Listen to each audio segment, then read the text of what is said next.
Hello everyone. Today I'm going to unbox Samsung 960 EVO M2 SSD. This one is the 1 terabyte version.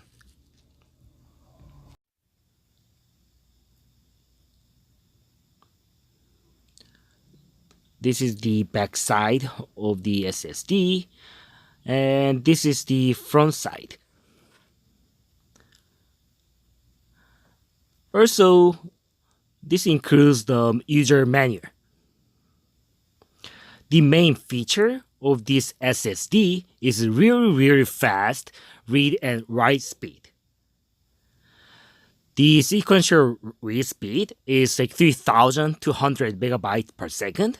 Sequential write speed is the 1900 megabytes per second. And that's it for unboxing Samsung 960 EVO M2 SSD. Thank you for watching this video.